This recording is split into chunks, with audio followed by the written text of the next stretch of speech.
Ratsénhaienhs David Diabo here for my Ratitsénhaienhs update for this month.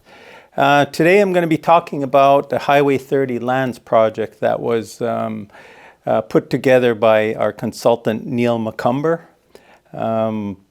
So we got our first full update yesterday. I say full update, but with the note that there's still some finessing to do with the collected data, so watch for its announcement and its availability in the coming weeks.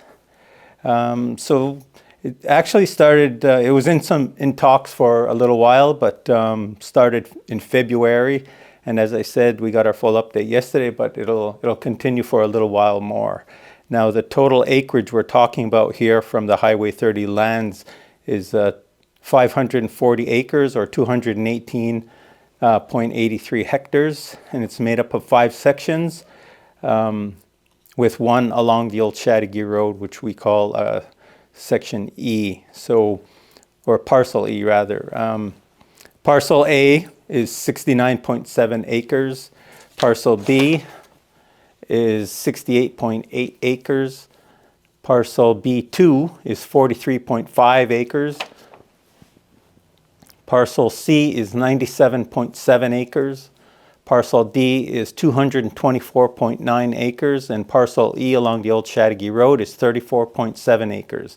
Now this doesn't include the remaining 211 acres from the overall transfer of lands for the Highway 30 project.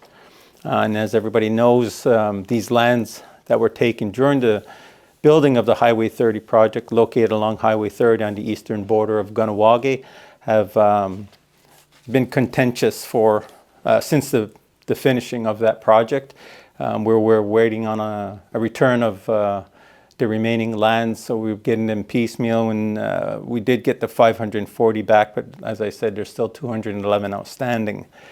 And during Neil's project, he had quite a few different methodologies that he used. So the first one, of course, was at the Land Summit, where he was asking people to fill out one of his surveys, and there he managed to get 65. And he did 3 days at the post office and the bank.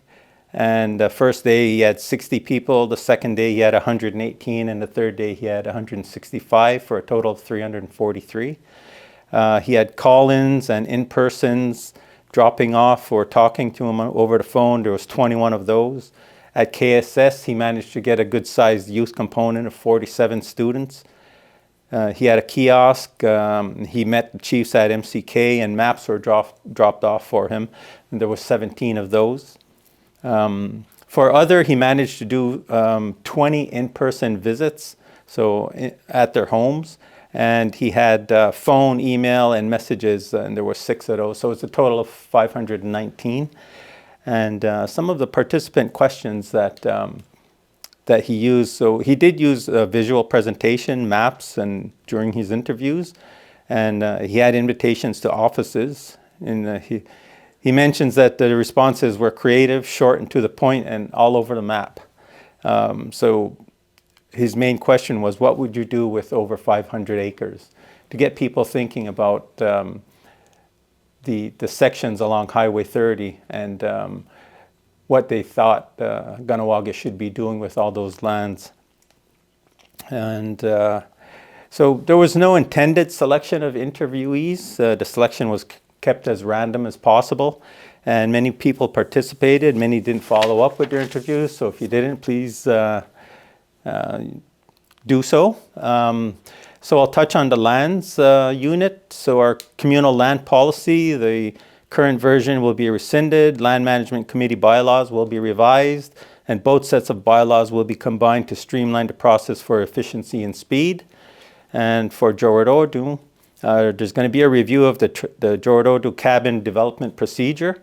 It hasn't been reviewed since inception in 2019. It's due now for its scheduled 5-year review. And the cabin application and build time allowance set at 2 years will be reviewed to extend this time, possibly up to 3 years or more. So that's it for now. Thanks for joining me.